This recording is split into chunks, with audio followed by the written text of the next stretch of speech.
Hi, everybody, and welcome back to another bite-sized political podcast. The historical figure of Winston Churchill is one who causes, I guess, pretty strong emotions. Many people on the conservative side of things, on the right side of things, on the military side of things, have enormous respect for Mr. Churchill, and in particular regard for his achievements during World War II. But of course, the left don't like him, and some on the left despise him. And that's manifest in a story that I wanted to talk to you about happening in New Zealand. Now we know that New Zealand is a pretty leftist situation, but with Jacinta Ardern as the Gau leader in chief. But here I wanted to just put this up on screen. I'm going to talk it through for those listening. Jacinta Ardern risks fury as the Churchill portrait is pulled down from the New Zealand Parliament. And then it talks about the fact that Nicholas Soames is disappointed about this. Frankly, I know he's Sir Winston's grandson, but he's a pretty detestable piece of work. I'm not interested in his views. But apparently, in coalition with Prime Minister Jacinta Ardern's Labour Party, the Green Party requested that the iconic photo of the former UK Prime Minister be taken down. We've actually got a few images of it. If I can share them with you, you can see on screen here, folks. This is an image of the workmen taking down the removal of Sir Winston's portrait.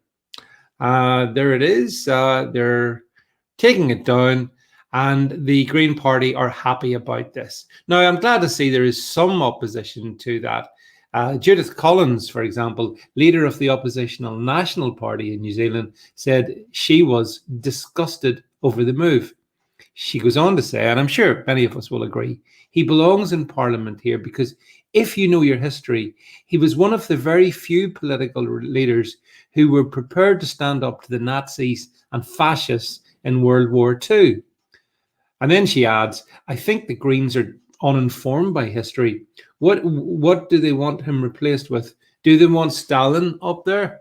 Well, maybe not Stalin, but potentially Xi Jinping might be an alternative, I suppose.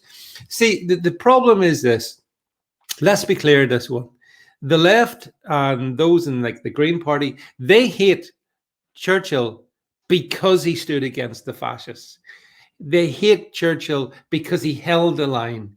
They hate Churchill because he saved us from essentially a fate worse than death, even though it did involve the death of so many people. And when you challenge them on this, what they'll say is, oh, no, we're not disputing that bit. That bit's, I suppose he did that, maybe. But he held views that hurts our feelings about certain minority groups. And he said hurty things and wrote hurty things. So because of that, we just can't. Sorry.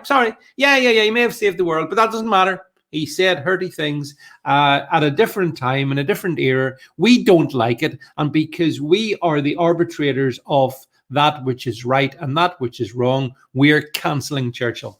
That's how it is with these leftists. And by the way, it's not just in New Zealand. You saw, for example, the demonstrations in London last summer when the Churchill statue on Parliament Green, right in the heart of London, was defaced.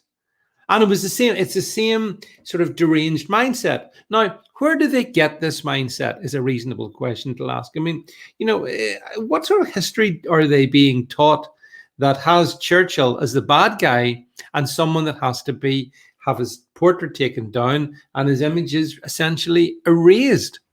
Well, I'll tell you who they're getting it from. They get it in their schools, in their universities, by the Marxists who teach them, by the communists who obviously very much are opposed to the Churchillian approach. I mean, the fact is, as I say, it's everything that we like about Churchill that these retrobates hate about Churchill. That is the Churchillian question, essentially. The fact that he, in a moment of extreme darkness, and Blake, listen, let's be clear, it absolutely was back in 1940 a remarkable act to stand against what seemed to be the inevitability of a Nazi-controlled Europe. I mean, it really was. It was a remarkable bravery, and he showed that during the years. Did he make mistakes? Of course he did. Were some of them calamitous? Absolutely, of course they were. But then again, which leader is perfect? Which leader does not have feet of clay? But cometh the hour, cometh the man. Winston Churchill was the man at that time. And, the fact is that we owe so much to his bravery and enduring fortitude, even in the face of backstabbing by his own colleagues in the Conservative benches. He still stood firm for what he believed to be right. And so, all these years later, so here we go, 80 years later, in New Zealand, they're taking down his portrait. In London, they're defacing his statue. I'm sure you can see the trend. It's a dark trend. It's an evil trend.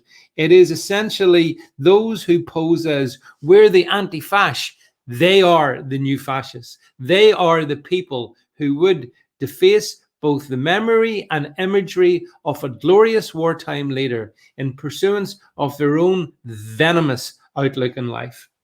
Well, at least that's what I think. Perhaps you'd like to tell me what you think. Thanks very much for watching and listening.